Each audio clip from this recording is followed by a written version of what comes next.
Hello दोस्तों, आपका अपने यूट्यूब चैनल पे स्वागत है। ठीक है, तो आज के इस वीडियो में हम लोग एक नया चैप्टर स्टार्ट करने वाले हैं जिसका नाम है साधारण ब्याज। ठीक है, साधारण ब्याज उसी को हम लोग इंग्लिश में क्या बोलते हैं, सिंपल इंटरेस्ट। ठीक है, तो इसमें सबसे पहले हम लोग इस चैप्टर में क्वेश्चंस देखने से पहले इसमें जो टर्म्स यूज होंगे वो हम लोग देख लेते हैं।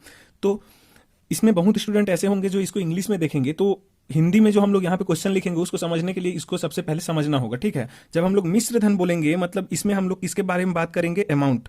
और अमाउंट क्या होता है, अमाउंट इज इक्वल टू, जो ये पहले तो ये अमाउंट होता है, इतना याद रखिए। फिर इसके बाद मूलधन। मूलधन क्या होता है, जब हम किसी व्यक्ति को पैसा देते हैं या फिर कोई व्यक्ति कहीं से पैसा लेता है तो जितना पैसा लेता है ना, बिना ब्याज के, बिना ब्याज को जोड़े हुए जो पैसा हम लोग देते हैं या फिर लेते हैं, वो क्या रहता है, मूलधन। इसको हम लोग पी से डिनोट करते हैं। इसी को इंग्लिश में क्या बोलते हैं, प्रिंसिपल। ठीक है, तो प्रिंसिपल, इसीलिए इसको हम लोग क्या से डिनोट करते हैं, पी से। ठीक है, और ब्याज, ब्याज मतलब क्या होता है, इंटरेस्ट। ठीक है, इंटरेस्ट, तो इंटरेस्ट जो रहता है इसको हम लोग आई से डिनोट करेंगे। और ये हम लोग का साधारण ब्याज का चैप्टर है, इसलिए जो भी यहाँ पे ब्याज निकालेंगे वो साधारण ब्याज होगा। ठीक है, और दर मतलब तो समझते ही हैं, रेट। रेट इसको हम लोग किससे, आर से डिनोट करेंगे। और समय मतलब कि टाइम। ठीक है, टाइम को हम लोग टी से डिनोट करेंगे, टी से। ठीक है, तो अब यहाँ पे आता है अमाउंट। तो अमाउंट जो रहता है वो क्या रहता है, अमाउंट इज इक्वल टू जो प्रिंसिपल रहता है। ठीक है, यदि प्रिंसिपल पे हम लोग इसको ऐड कर दें, प्रिंसिपल में इंटरेस्ट को ऐड कर देते हैं, ब्याज को, तो मूलधन में यदि ब्याज को हम लोग ऐड कर देते हैं तो वो क्या कहलाता है, अमाउंट, मिश्र धन कहलाता है। ठीक है, हिंदी में उसी का बोलते हैं मिश्र धन।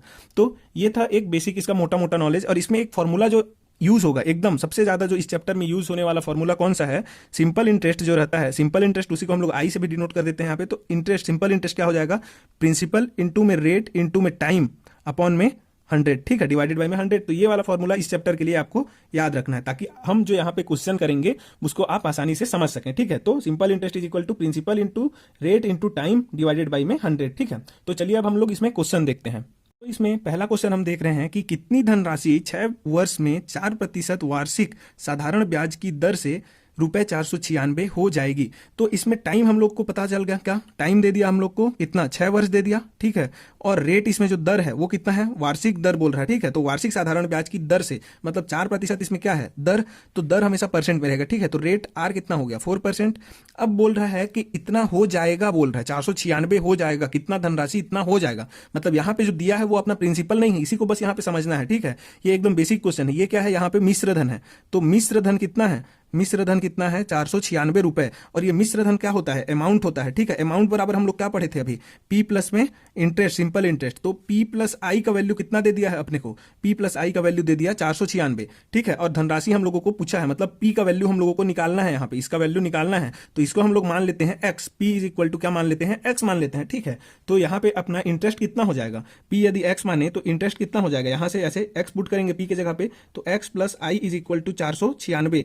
इसका मतलब आई इज इक्वल टू क्या हो जाएगा, 496 माइनस एक्स होगा, इंटरेस्ट इज इक्वल टू। ठीक है, अब हम लोग फॉर्मूला आपको मैं बताया था कि याद रखने के लिए क्या बोला था, सिंपल इंटरेस्ट, उसी को मैं आई लिखता हूं। तो I is equal to P into में आर इंटू में टी अपॉन में क्या 100 बोला था। ठीक है, तो आई के जगह मैं पुट करूंगा 496 ऋण एक्स, उसके बराबर में क्या है, पी, पी के जगह मैंने क्या माना है, एक्स माना है, एक्स। आर कितना दिया है मेरे को 4, टाइम कितना दिया है 6 बटे में कितना 100। अब इसको मैं सॉल्व करूंगा तो जो x का वैल्यू आएगा वो क्या हो जाएगा, मेरा प्रिंसिपल। ठीक है, मतलब धनराशि जो है वो हमको पता चल जाएगा x के वैल्यू से। ठीक है, तो इसको मैं सॉल्व करूंगा तो 100 को इधर लेके आया। सबसे पहले तो ये जो है इसको सॉल्व करेंगे तो 100 इधर आ जाएगा। ठीक है, तो 100 टाइम्स ऑफ कितना, 496 ऋण x बराबर में 6 चौक 24 x, ये होगा।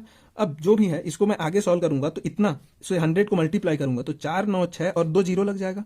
ठीक है, माइनस में 100x इज इक्वल टू कितना, 24x।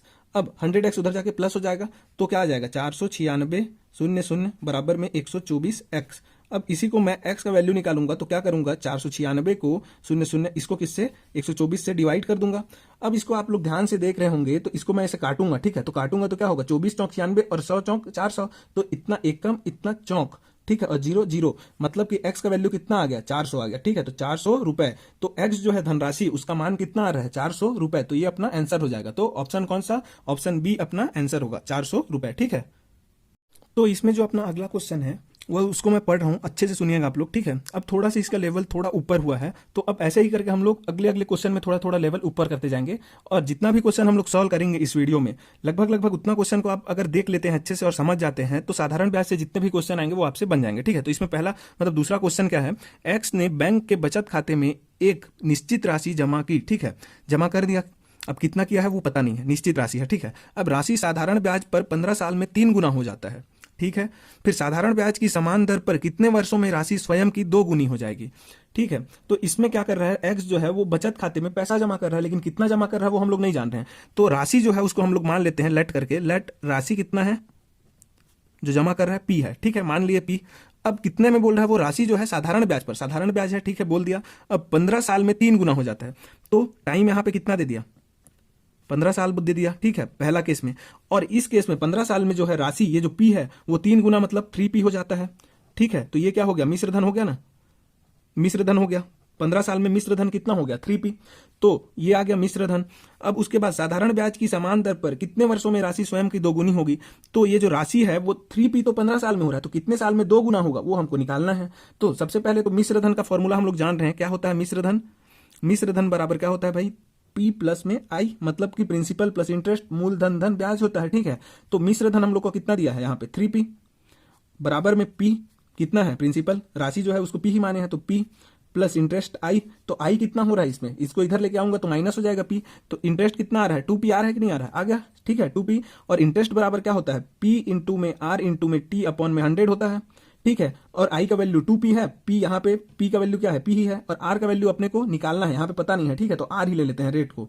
तो रेट को हम लोग मान लेते हैं r, ठीक है। दर कितना मान लिया है हम लोग r, तो t कितना है यहाँ पे दिया हुआ है 15 साल, तो उसको पुट करते हैं चलिए। तो 2p is equal to p into में r निकालना है, t कितना है 15 साल बटे में 100, p इधर से इधर दोनों तरफ कैंसिल आउट हो गया। अब इसको मैं सॉल्व करता हूं तो 100 इधर आएगा, तो 100 दूनी 200 बटे में 15 बराबर में r, ये आ जाएगा, ठीक है, आ गया। अब r आ गया कितना 200 बटे में 15। अब इसी को मैं सॉल्व करता हूं 200 बटे 15 को, तो r का वैल्यू और आगे छोटा करेंगे हम लोग तो कितना आ जाएगा, चलिए r को यहीं पे छोड़ देते हैं, इसको मतलब आसानी होगा आगे सॉल्व करने में, ठीक है, इसको यहाँ पे आगे और नहीं करते हैं। इसके बाद हम लोगों को क्या पूछा है, दूसरा यहाँ पे लाइन है कि साधारण ब्याज समान दर पर, समान दर मतलब इसी रेट पे, ये जो रेट हम लोग माने हैं r का वैल्यू कितना है 200 बटे में 15, तो इसी रेट पे बोल रहा है, ठीक है, कितने वर्षों में राशि स्वयं की 2 गुनी हो जाएगी। तो ये जो p है वो 2p कब होगा वो हमको निकालना है, तो p 2p हो रहा है, मतलब मिश्र धन अब कितना हो रहा है इसमें, मिश्र धन अपना हो रहा है 2p। अब 2p इज इक्वल टू में क्या हो जाएगा, ये वाला फॉर्मूला फिर से प्रिंसिपल प्लस इंटरेस्ट, तो इस केस में इंटरेस्ट कितना आएगा, p इधर माइनस हो जाएगा, तो i is equal to 2p minus p आएगा। और इसका वैल्यू हम लोग कितना लिखेंगे, फिर से यहाँ पे फॉर्मूला रखेंगे, तो p प्रिंसिपल जो है वो तो p ही है, इंटू में r हम लोगों को पता है कितना है 200 बटे में 15, ठीक है, इंटू में t यहाँ पे पता नहीं है, हम लोग को निकालना है कितने वर्षों में बोल रहा है, ठीक है, कितने वर्षों में वो राशि स्वयं की 2 गुनी हो जाएगी। तो स्वयं की 2 गुनी हो रही है, उस समय में इंटरेस्ट हम लोगों को कितना पता है p, तो इसको हम लोग इक्वेट कर देंगे, बटे में 100 करेंगे यहाँ पे, क्यों, p into R into T upon में 100 होता है, तो ये p ये r अपना इंटू में t अपॉन में 100, ठीक है। अब इसी को मैं आगे सॉल्व करता हूँ, ठीक है, ये क्या है, ये p है, ये r है अपना, ये t है, अपॉन में 100 है, ठीक। अब इसी को मैं आगे सॉल्व करूंगा तो ये क्या हो जाएगा, फिर से आगे सॉल्व करूंगा तो p इज इक्वल टू में ये p इंटू में 200, ठीक है, इंटू में t अपॉन में ये 15 नीचे आ गया, इंटू में यहाँ पे क्या है 100 है, तो 100 1 जा 100 2 जा, तो यहाँ पे 2 बच गया। अब p कैंसिल आउट, मतलब इधर 1 आ गया, यहाँ पे 1 जा, p 1 जा p 1 जा, ठीक है। अब t कितना आ गया मेरा, t आ गया 15, इधर आ जाएगा, तो 15 एकम 15 बटे में ये 2 यहाँ पे बचा वो नीचे आ जाएगा, तो 2, तो t का वैल्यू 15 बटे 2, इसी को मैं और क्या लिख सकता हूँ 7 सही 1 बटे 2 साल, ठीक है। तो हम लोगों को साल में ही निकालना था, कितने वर्षों में बोला है, ठीक है, तो 7 सही 1 बटे 2 कौन सा है, ऑप्शन ए, तो ये अपना आंसर हो जाएगा, ठीक है, 7 सही 1 बटे 2 अपना आंसर है। तो अपना अगला क्वेश्चन है इसमें, ये थोड़ा सा उससे और ऊपर वाला है, ठीक है, इसको अच्छे से समझिएगा, क्यों, क्योंकि ये ऐसा क्वेश्चन जो है ना अब आने का संभावना है, क्यों, क्योंकि अब जो छोटा छोटा क्वेश्चन रहता है पीआरटी वाला वो सब अब नहीं पूछ रहा है, अब थोड़ा हट के पूछ रहा है, तो इस टाइप से पूछ सकता है, ठीक है। तो ये क्या है कि 10,000 की लागत वाली वस्तु को छूट पर बेचा जाता है, ठीक है, मतलब डिस्काउंट करके बेचा जा रहा है 10,000 वाली वस्तु को, जो एन महीना के लिए 5,000 रुपए के ब्याज के बराबर है। मतलब बोल कर रहा है कि यदि 5,000 रुपए ये मूलधन इसको मानते हैं और इसको हम लोग किसी को ब्याज पे देते हैं, ठीक है, किसी को उधार देते हैं तो हमको वो ब्याज देगा, तो जो ब्याज आएगा वो एन महीना के लिए रख रहा है, और एन महीना के लिए जो ब्याज देगा, माना कि वो 5 महीना रखा, तो 5 महीना के लिए जो ब्याज देगा 5,000 रुपए पे, वो किसके बराबर होगा, यहाँ पे जो छूट हो रहा है इस वस्तु पे उसके बराबर होगा, ठीक है। और एक कंडीशन दिया हुआ है, एन का मान ज्ञात करें, यदि जो छूट दर है मतलब 10,000 में जो डिस्काउंट दे रहे हैं वो कुछ परसेंट होगा इसका, तो वो जो दर है परसेंट जो है वो किसके बराबर रहेगा, यहाँ पे जो 5,000 को हम लोग किसी को ब्याज में दे रहे हैं तो उसमें हम लोग कुछ दर फिक्स करेंगे रेट, तो उसके बराबर है बोल रहा है, ठीक है। तो चलिए इसको अब सॉल्व करते हैं।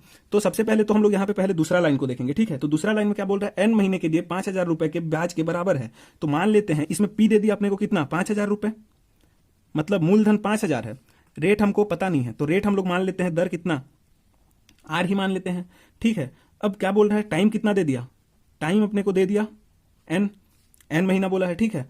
अब एन दे दिया तो इसमें हम लोग का ब्याज कितना आएगा, साधारण ब्याज, ठीक है, ब्याज बोला है मतलब साधारण ब्याज, तो साधारण ब्याज को आई लिखते हैं, तो आई कितना है, P into R into T होता है, अपॉन में 100 हो जाता है ये, ठीक है। तो आई का वैल्यू यहाँ पे मैं पी के जगह पे कितना रखूं, 5,000 रख लिया, इंटू में आर के जगह पे आर ही रख लिया, टी के जगह पे एन रख लिया, ठीक है, अपॉन में 100। तो आई मेरा कितना आ गया, ये 0 2 0 कट गया ऊपर से, तो आई का वैल्यू कितना आ गया मेरा 50 आर एन, ठीक है, 50 आर एन आ गया, I is equal to 50 R N.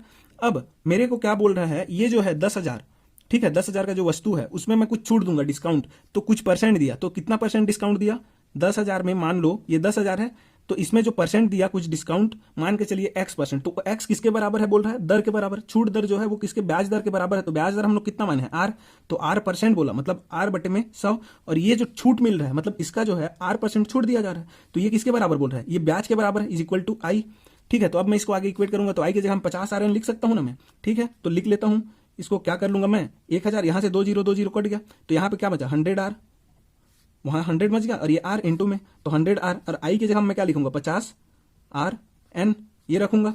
अब R दोनों तरफ से कैंसिल आउट हो गया, अब 50 को मैं इधर भेजूंगा तो क्या आ जाएगा, N का value, N is equal to 100 बटे में 50, ठीक है। तो एक कम ये गया 5 एक कम 5 दूनी, तो ये कितना आ रहा है 2 आ रहा है N का वैल्यू, ठीक है, तो N 2 आ रहा है। लेकिन अब हमको यहां पे ये समझना है कि ऐसा क्वेश्चन आएगा तो हमको ऐसे सीधे बनाने पे नहीं उतर जाना है, ठीक है। सबसे पहले देखना क्या है कि N जो है वो यहाँ पे क्या में दिया है, महीना, तो महीना को मेरे को साल में बदलना पड़ेगा ना, क्यों, क्योंकि ये जो फॉर्मूला रहता है इसमें जो दर रहता है आर वो वार्षिक के हिसाब से रहता है, मतलब ठीक है सालाना रहता है, तो ये महीना में है, तो यहाँ पे N को मैं साल में बदलने के लिए डिवाइडेड बाई 12 करूंगा, जिसको मैं यहाँ पे नहीं किया था, वो मेरा गलती हो गया, तो आप लोग इसको ऐसा गलती नहीं करेंगे, ठीक है। तो n/12, तो यहां पे भी मैं n/12 करूंगा, तो नीचे में क्या आ जाएगा, इंटू में 12 आएगा ना, ठीक है, तो यहां पे बाई में 12 आएगा ऐसे, और यहां पे मैं इक्वेट करूंगा तो नीचे में यहां पे 12 आएगा, ठीक है, n के जगह पे यहां पे ये वाला वैल्यू रखा तो यहां पे भी 12 आ गया, ठीक है। अब ये 12 क्या आ जाएगा, इधर मल्टीप्लाई होगा 100 के साथ में, ठीक, तो यहां पे मल्टीप्लाई 12 करूंगा 100 के साथ में,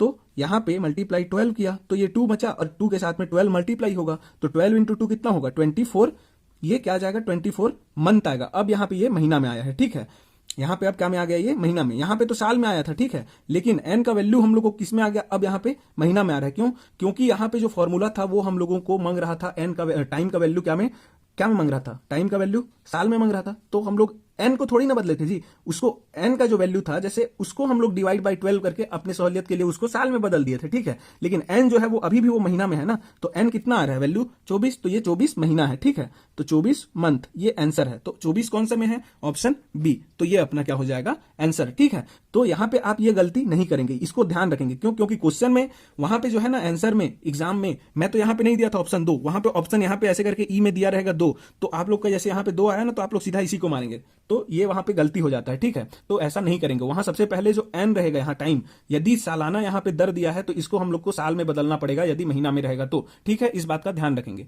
तो अब हम लोग अगले क्वेश्चन को देखते हैं। तो क्वेश्चन है यहाँ पे 15,000 का कुछ भाग 7% पर तथा शेष भाग 11% पर उधार दिया गया, ठीक है। अब वार्षिक कुल ब्याज रुपीस कितना 1290 रुपए था, ठीक है, 1290 रुपए था कुल ब्याज वर्ष भर का, तो 7%, ये 7% है ना, 17% नहीं है, 7% पर उधार दिया गया धन था, मतलब यहाँ पे 7% पे भी दिया जा रहा है कुछ धन और 11% पे भी दिया जा रहा है कुछ धन, ठीक है, तो 7% में हम लोग कितना धन जो है उधार दिए थे उसको हम लोगों को यहाँ पे बताना है, ठीक है। तो यहाँ पे हम लोग देख लेते हैं कि 15 था टोटल, ठीक है, टोटल धन कितना था 15,000, अब टोटल ब्याज कितना था 1290, तो इसमें से 15,000 में से मान लेते हैं x जो धन है, ठीक है, यदि p जो है प्रिंसिपल जो मूलधन है वो x है, ठीक है, x रुपए, तो उस पर कितना ब्याज लग रहा है 7, तो इसके लिए हम लोग x माने, तो उसके लिए r कितना है 7%। अब टाइम दोनों के लिए 1 साल है, ठीक है, वार्षिक कुल ब्याज बोला है ना, तो 1 साल मानेंगे, तो समय कितना दिया 1 वर्ष, ठीक है, 1 वर्ष। अब दूसरा कंडीशन क्या आ जाएगा, पी डैश आया, पी डैश कितना होगा 15,000 ऋण x, क्यों, क्योंकि इसी में है, टोटल तो कितना है 15,000 ही है ना, उसी में से कुछ भाग को इसमें दिया गया है, जो बचा उसको इसमें दिया गया है, तो अब कितना हो जाएगा 15,000 ऋण x, ये क्या हो गया पी डैश।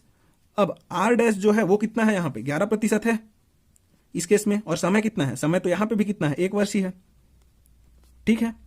अब इसमें हम लोग क्या कर रहे हैं, इसके लिए एक अलग से इंटरेस्ट का आएगा फॉर्मूला, मतलब एक अलग से इक्वेशन बनेगा। क्या बनेगा, पहले के लिए आई मानेंगे, ठीक है, इसके लिए हम लोग क्या मानेंगे, आई, इसके लिए आई डैश, ठीक है। तो आई क्या आ जाएगा अपना, I is equal to P into R into T upon में 100 होता है। अब पी के जगह पे मैं क्या रखा, एक्स रखा ये वाला, इंटू आर के जगह पे 7 रखा, टी कितना है 1 अपॉन में कितना 100, ठीक है। तो कितना आ गया 7x/100 आ गया जी, ठीक है आई। अब इसको मैं इक्वेशन 1 ले लिया। अब इसमें इस केस में आई डैश है मेरा इंटरेस्ट, ठीक है, मेरा जो ब्याज है वो कितना है आई डैश। तो आई डैश क्या आ जाएगा, पी डैश इंटू में आर डैश इंटू में टी डैश अपॉन में 100, इसका फॉर्मूला हो जाएगा, ठीक है। तो पी डैश का वैल्यू कितना है 15,000 ऋण एक्स। अब इंटू में आर डैश कितना है 11 है, इंटू टाइम 1 अपॉन में 100। अब इसको मैं इक्वेट करूंगा तो आई डैश मेरा कितना आ जाएगा, यहाँ पे ये आ जाएगा 11 हो गया। तो 11 15 गुणित 11 कितना होता है 165 और 3 जीरो है यहाँ पे, माइनस में 11x, ठीक है, माइनस में 11x अपॉन में कितना आ जाएगा टोटल में 100। ये आ गया इक्वेशन 2। अब यहाँ पे आप लोग ये ध्यान दीजिए कि ये जो है 7% के लिए वर्ष भर में कितना, ये जो 7% के लिए जो मूलधन दिया गया है उसके लिए वर्ष भर में, एक वर्ष में इंटरेस्ट कितना बन रहा है, ब्याज मेरा ये वाला इक्वेशन 1 वाला बन रहा है। और दूसरे केस में कितना बन रहा है ब्याज इतना, लेकिन टोटल जो ब्याज है वो कितना बन रहा है, बोल रहा है वार्षिक कुल ब्याज 1290 रुपए। तो यहां से हम लोग क्या समझ रहे हैं, जो 1290 है वो किसके इक्वल होगा, 1290 रुपए जो है वो आई डैश प्लस आई के इक्वल होना चाहिए। क्यों, क्योंकि टोटल है, इन दोनों को सम करेंगे तभी ना टोटल आएगा जी। तो इन दोनों को सम कर दिए तो ये टोटल आ गया। तो आई डैश और आई का वैल्यू मैं यहाँ पे पुट कर दूंगा इक्वेशन 1 और 2 से। तो इसमें मेरा वैल्यू हम लोग यहाँ से निकाल लेंगे किसका, एक्स का। तो एक्स का वैल्यू पता चल गया तो 7% में जो हम लोग धन दे रहे हैं उसके भी पता चल जाएगा। तो यहाँ पे इसमें पुट करेंगे वैल्यू। तो इसमें सबसे पहले तो 1290 बराबर में आई डैश का वैल्यू कितना है 165, 3 बार 0 माइनस में 11x बटे में 100। अब इधर कितना है प्लस करेंगे, ठीक है, आई का वैल्यू कितना है 7x अपॉन में 100।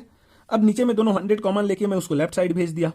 तो यहाँ पे आके ये क्या हो जाएगा मल्टीप्लाई, तो 1290 गुणित में 100 हो जाएगा, इज इक्वल टू में 165 3 बार 0 ऋण 11x ये प्लस 7x इसका, ठीक है। अब ये इसको मैं क्या कर सकता हूं, इसको ओपन करूंगा तो 11x ऋण का और प्लस 7x, तो ये कितना बच गया यहाँ पे, इसको मैं इधर ले आया, ठीक है। तो ये हो गया 1 2 9 0, इसका 2 शून्य, ये ऋण में कितना हो गया मेरा यहाँ पे 1 6 5 1 2 3 3 शून्य इसका, ठीक है, यहाँ पे आ गया। अब यहाँ पे कितना आ गया 11x ऋण का और धन 7x, तो ऋण 4x आ गया।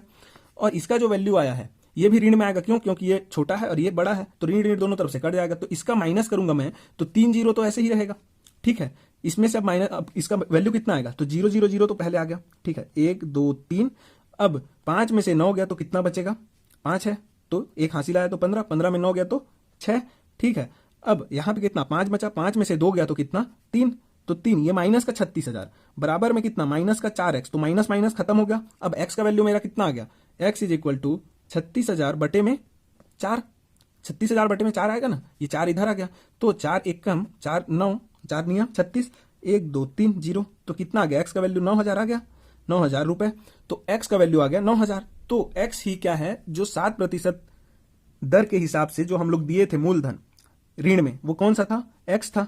तो x का वैल्यू अपना आ गया 9,000, तो यही होगा आंसर, ठीक है। तो ऑप्शन कौन सा है जी, ऑप्शन ए, ये अपना आंसर हो जाएगा 9,000, ठीक है। तो अब इसी में अगला क्वेश्चन है, तो अपना ये क्वेश्चन है, राम ने एक बैंक में 2% प्रति वर्ष की ब्याज दर से 4,000 रुपए और दूसरे बैंक में 3% प्रति वर्ष की ब्याज दर से 3,000 रुपए जमा किए। पूरे सिस्टम के लिए ब्याज दर की समग्र दर क्या है।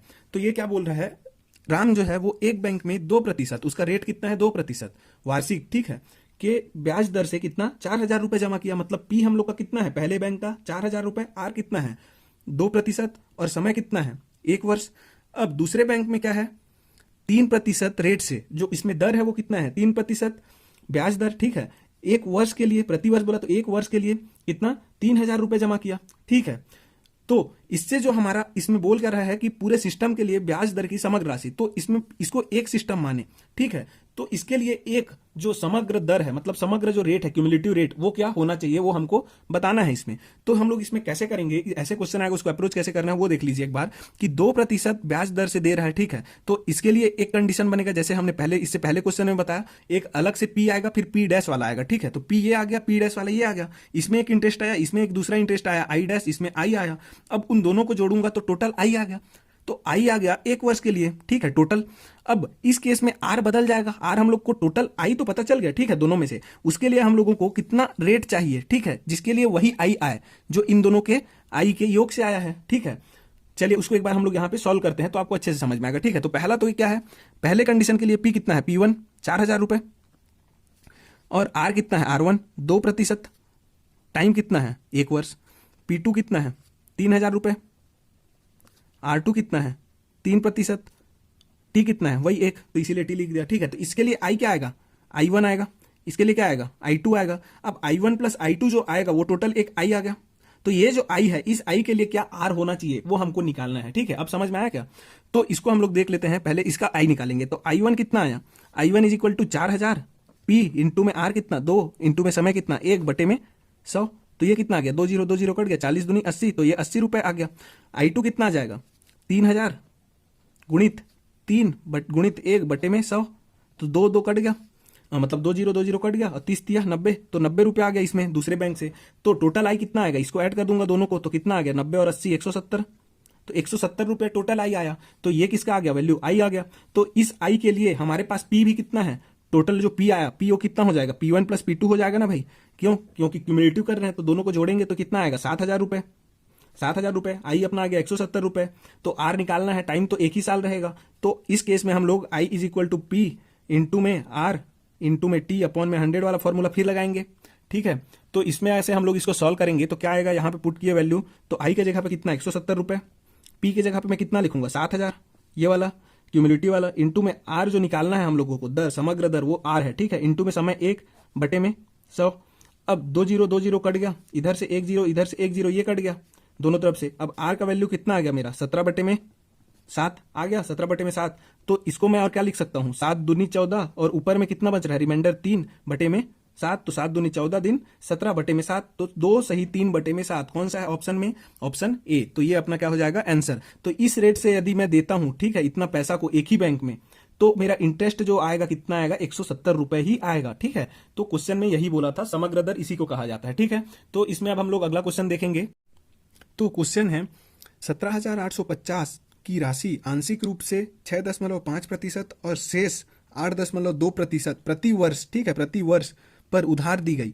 यदि वार्षिक ब्याज औसतन 7% है तो 8.2% पर उधार दी गई राशि क्या होगी, ठीक है। तो इसमें क्वेश्चन को सबसे पहले समझिए क्या बोल रहा है कि 17,850 रुपए है, ठीक है, राशि, उसको आंशिक रूप से मान, चलिए इसको मैं यहाँ पे बताते जाता हूँ, ठीक है। तो पहला पी मान लेते हैं हम लोग, P1 कितना x, तो x इसमें से जो है x अमाउंट को कितना कितना रेट में दिया गया है, उसका दर कितना है, वार्षिक दर r इज इक्वल टू 6.5, ठीक है, 6.5% के लिए। और इसके लिए टाइम कितना है, टाइम दे दिया है मेरे को 1 साल, ठीक है, 1 ईयर। दूसरा केस क्या बोल रहा है, दूसरा जो बचा हुआ राशि है, शेष राशि को 8.2% पर, ठीक है। तो शेष राशि को मैं P2 मान लेता हूं, तो ये R1 है, ठीक है। तो P2 कितना है 17,850 में से x को घटाएंगे तो जो शेष राशि है वही है ये, ठीक है, x है, x हो गया ले लिए, फिर उसमें से 17,850 में से x को घटाऊंगा तो शेष राशि आएगा, तो ये है मेरा शेष राशि, ठीक है, इतना।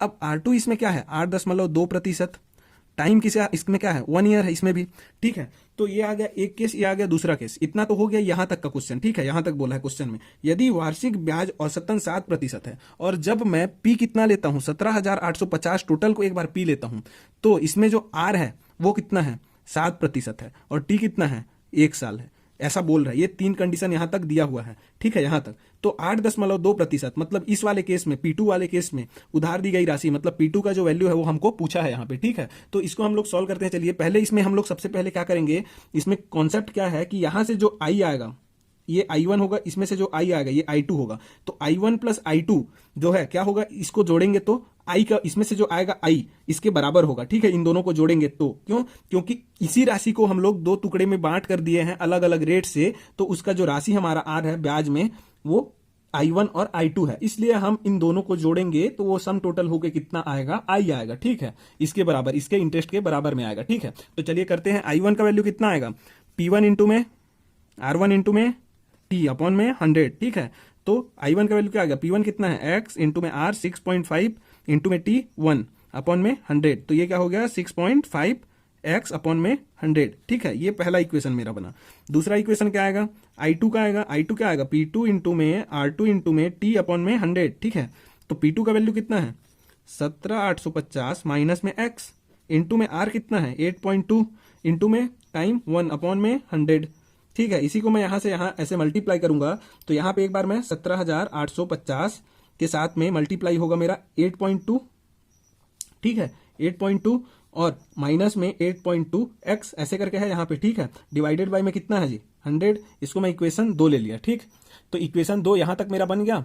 अब इसी को मैं आगे सॉल्व करूंगा। ठीक है, आगे सॉल्व करेंगे तो i जो आएगा इन दोनों का सम कितना होगा i के बराबर, तो इसमें i कितना आएगा उसको भी निकाल लेते हैं। तो i इज इक्वल टू कितना है p इंटू आर इंटू में टी अपॉन में 100। तो p कितना है 17,850 इंटू में टी आर कितना है 7 इंटू में टी 1 अपॉन में 100।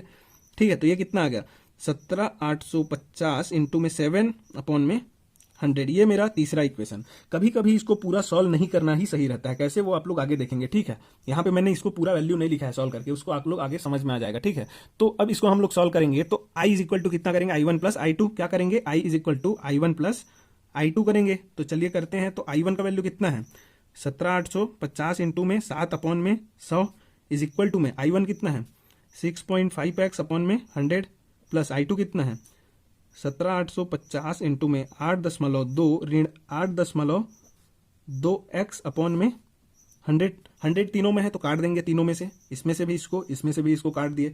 अब क्या बच गया मेरे पास, अब मेरे पास जो बचा वो है इधर जो ये है। ठीक है, 17,850 इंटू में 7 इधर कितना 6.5x प्लस में ये कितना 17,850 इंटू में 8.2 इतना माइनस में 8.2x। ठीक है, अब इधर इसको मैं लेके आया इधर इसको पूरा, तो 17,850। ठीक है, 17,850 इंटू में 7 ऋण 17,850 इंटू में 8.2 बराबर में ये 6.5x माइनस में 8.2x कितना आ जाएगा 1.7x आएगा माइनस का। ठीक है, और यहाँ पे इसमें से 17,850 कॉमन लिया इन दोनों में से। ठीक है, तो ये क्या आ जाएगा 17,850 कॉमन ले लिया तो यहाँ 7 ऋण 8.2 बचा, 7 ऋण 8.2 बराबर में ऋण 1.7x। इसी को मैं आगे सॉल्व करूंगा तो ये क्या आ जाएगा, 17,850 यहाँ पे इंटू में क्या आया माइनस 1.2 इज इक्वल टू में 1.7x माइनस का, तो माइनस माइनस दोनों तरफ से कट गया। ठीक है, अब क्या हो जाएगा इसका वैल्यू x का वैल्यू 1.7 इधर नीचे आ जाएगा इसके नीचे में। ठीक है, तो x इज इक्वल टू क्या हो जाएगा 17850 इंटू में 1.2 अपॉन में 1.7।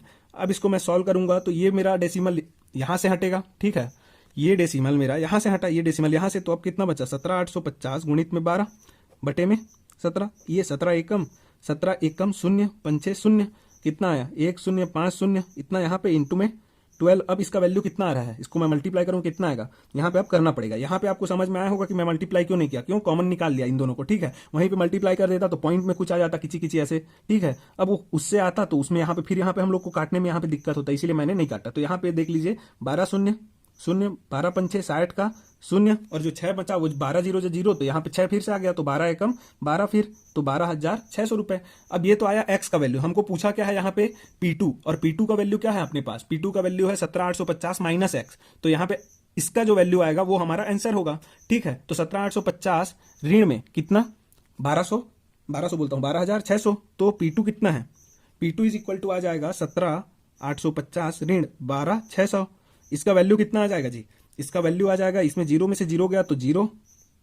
ठीक है, 5 में से 0 गया तो 5, 8 में से 6 गया तो कितना 2, फिर इधर 7 में से 2 गया तो 5, तो 5,250 रुपए। ये क्या है इसका आंसर है। तो ऑप्शन कौन सा हमारा हो जाएगा, ऑप्शन इसमें देख लीजिए आप कौन सा है, ऑप्शन बी। तो ऑप्शन बी अपना क्या है आंसर है। तो ये थोड़ा लेंथी था ये वाला क्वेश्चन, लेकिन अब जो है एग्जाम में इस टाइप से क्वेश्चन आ रहा है। ये जो क्वेश्चन है ना, ये सीजीपीएससी का ही पूछा गया क्वेश्चन है, 2022 में इस क्वेश्चन को पूछा गया है। ठीक है, तो ऐसे ऐसे क्वेश्चन अब थोड़े इंपॉर्टेंट होते जा रहे हैं, तो ऐसे क्वेश्चन को हमको अब सॉल्व करना है। ठीक है, ना कि वो P into R into 2 upon में 100 वाला। ठीक, तो अब इसमें जो हम लोग एक लास्ट क्वेश्चन देखने जा रहे हैं वो है, तो ये है अपना आज का लास्ट क्वेश्चन। ठीक है, इसी के साथ हमारा जो साधारण ब्याज से संबंधित जितने भी क्वेश्चन हैं, लगभग जितने भी प्रकार से उसमें क्वेश्चन बन सकते हैं, हमने सभी प्रकार के क्वेश्चन एक एक इसमें किए हैं। ठीक है, तो उतना को आप अच्छे से एक बार देख लीजिएगा जितना हमने इससे पहले किया है। तो लास्ट क्वेश्चन है, यदि साधारण ब्याज की वार्षिक दर 10% से बढ़कर 12.5% हो जाती है, एक आदमी की वार्षिक आय में 1250 रुपए की वृद्धि होती है, उसका मूलधन है। तो इसमें बोल क्या रहा है, इसको हम लोग को पहले समझना है, ठीक है।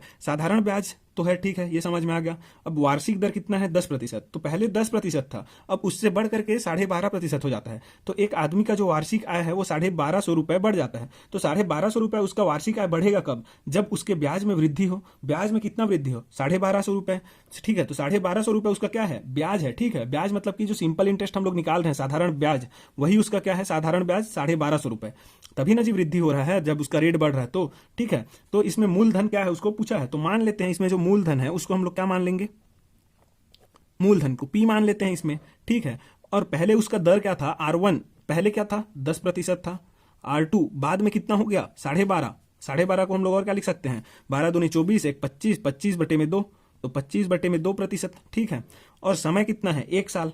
क्यों, वार्षिक ही बोला है, कुछ नहीं बोला, मतलब वार्षिक बोला है तो टाइम कितना, 1 साल, ठीक है। और वृद्धि कितना हो रहा है उसका, वृद्धि हो रहा है कितना, 1250 रुपए, ठीक है। तो वृद्धि मतलब हम लोग समझेंगे अभी, वृद्धि कितना है, 1250 रुपए, वो लिख लिया, ठीक है। पहले तो 1250 रुपए का वृद्धि हुआ। अब वृद्धि कैसे हो रहा है, पहले जैसे सिंपल इंटरेस्ट, इस केस में उसको कितना मिल रहा था, जो साधारण ब्याज था, वार्षिक कितना मिल रहा था, जब रेट 10 रुपए था, तो सॉरी 10 रुपए बोलता हूँ, 10% था, तो I = I1 पहला केस है, ठीक है। I1 कितना मिलता था उसको, P तो सेम ही था, मूलधन, रेट कितना था, 10 था, समय कितना, 1 साल के लिए ही, बटे में 100 कितना मिल रहा है, 10 कट गया, तो P बटे में 10 मिल रहा है। और I2 बाद में अगले साल, ठीक है, जब उसका रेट कितना हो गया, 12.5 रुपया, 12.5% हो गया, उस केस में P तो सेम ही था, मूलधन सेम ही था।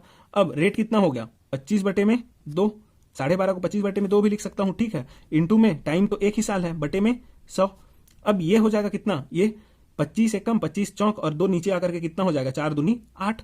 तो ये कितना, 25 एकम 25 चौक और 4 दूनी 8, तो P बटे में कितना, यहाँ पे 8, ठीक है। तो P बटे में 8 ये आ गया, दूसरे साल का इंटरेस्ट। तो वो क्या बोल रहा है, वृद्धि हुआ बोल रहा है। वृद्धि कब होगा, कितना हुआ है वृद्धि, 1250 रुपए, और कब हुआ है, जब रेट उसका बढ़ गया, कितना, 12.5 हो गया, ठीक है। तो 12.5 वाला कितना है उसका इंटरेस्ट, ये है I2। तो हम लोग को जो दिया हुआ है यहाँ पे वृद्धि 1250 रुपए, 1250 बोला है ना, तो 1250 जो रुपए यहाँ पे दिया हुआ है वो किस केस में है, I2 माइनस I1 के केस में, ठीक है। जब ये जो रेट कितना था, 12.5, उस समय जो इंटरेस्ट था उसको यदि हम लोग पहले का जो इंटरेस्ट था, जब रेट कितना था 10%, उसको उसमें से घटाएंगे तो जो वृद्धि हुआ है वो हमको पता चलेगा, वो कितना है, उसका वैल्यू 1250 रुपये हमको दिया हुआ है, ठीक है। तो इसमें अब हम लोग पुट कर देंगे I2 और I1 का वैल्यू यहाँ पे, और इधर तो 1200 दिया ही है, 1250। तो 1250 बराबर I2 कितना है, P/8, माइनस में इधर I1 कितना है, P/10। अब इसको मैं सॉल्व करूंगा, ठीक है। I2 कितना है, P/8, और I1 कितना है, P/10, ठीक है। तो इसको अब मैं सॉल्व करूंगा, तो 1250 बराबर में कितना, इन दोनों का एलसीएम कितना आएगा, 8 और 10 का 80 आएगा, ठीक है। इसको मैंने एलसीएम निकालने पहले के वीडियो में बताया है, एलसीएम वाले में, उसको आप लोग जाके देख सकते हैं अगर आपको यहाँ पे समझ नहीं आ रहा है तो, ठीक है। तो ये 8 दहम 80 ऐसे भी कर सकते हैं, ये 80 आ गया।